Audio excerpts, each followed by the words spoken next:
मध्य प्रदेश में राज्यसभा की एक सीट पर 3 सितंबर को मतदान कराया जाएगा। केंद्रीय मंत्री ज्योतिरादित्य सिंधिया के लोकसभा से निर्वाचित होने के बाद यह सीट रिक्त हो गई है। ज्योतिरादित्य सिंधिया लोकसभा चुनाव में अपनी पारंपरिक गुना सीट से चुनाव जीते हैं। 14 अगस्त को राज्यसभा की 12 रिक्त सीटों के लिए अधिसूचना जारी कर दी जाएगी। IIT इंदौर ने सेना के लिए विशेष जूते बनाए हैं जो सैनिकों की लोकेशन को ट्रैक करने में मदद करेंगे।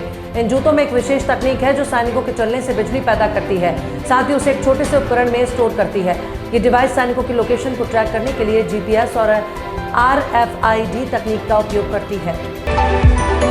नगीना सांसद चंद्रशेखर आजाद ने लोकसभा में खेल मंत्री के उस बयान पर गुस्सा हो गए जिसमें उन्होंने कहा था कि विनेश फोगाट पर हमने विदेश पर 70,45,000 रुपए खर्च किए। खेल मंत्री के इस बयान को लेकर चंद्रशेखर आजाद ने सदन में कहा कि आपने खैरात दी क्या, कोई एहसान किया क्या? समाजवादी पार्टी की सांसद डिंपल यादव ने भारतीय पहलवान विनेश फोगाट को पेरिस ओलंपिक 2024 में महिला कुश्ती 50 क्रीगा वर्ग से आयोग घोषित किए जाने पर कहा कि पूरे देश को बड़ा झटका लगा है। उच्च स्तरीय जांच होनी चाहिए कि उन्हें आयोग को क्यों घोषित किया गया है। सरकार को इस पर बयान जारी करना चाहिए, इसकी पूरी जांच होनी चाहिए। वरिष्ठ नौकरशाह देवेश चतुर्वेदी को कृषि सचिव नियुक्त किया गया है।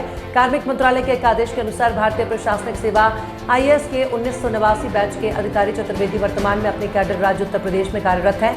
कृषि और किसान कल्याण विभाग के सचिव के रूप में चतुर्वेदी की नियुक्ति को मंजूरी दे दी है।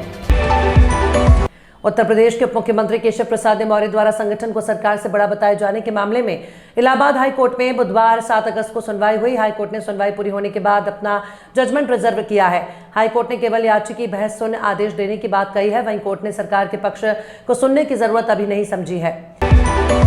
दिल्ली के CM अरविंद केजरीवाल की जमानत को चुनौती देते हुए प्रवर्तन निदेशालय की याचिका पर बुधवार 7 अगस्त को दिल्ली हाई कोर्ट में सुनवाई हुई। हाई कोर्ट ने ED से बड़ा सवाल किया।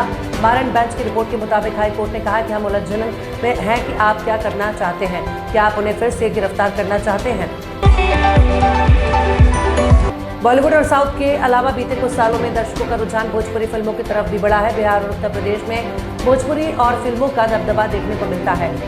हालांकि बीते कुछ सालों में भोजपुरी सिनेमा ने देश भर में अपनी पहचान बनाई है। हरियाणा के सिरसा जिले में नायब सिंह सैनी सरकार ने मोबाइल इंटरनेट और एक साथ कई मैसेज भेजने की सर्विस सस्पेंड कर दी गई है। गुरुवार 8 अगस्त तक यहां मोबाइल इंटरनेट पर पाबंदी लगी रहेगी। हरियाणा सरकार के आदेश में कहा गया कि जिला सिरसा में तनाव, टेंशन, आंदोलन, सार्वजनिक और निजी संपत्ति को नुकसान पहुंचाने और सार्वजनिक शांति और सौहार्द बिगाड़ने की आशंका है।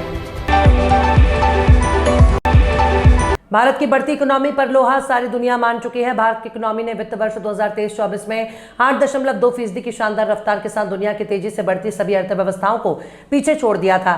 चीन और जापान भी भारत का मुंह ताकते रह गए थे। अब अनुमान लगाया जा रहा है कि वित्त वर्ष 2024-25 में भी भारत की आर्थिक वृद्धि रफ्तार सारी दुनिया से तेज रहेगी।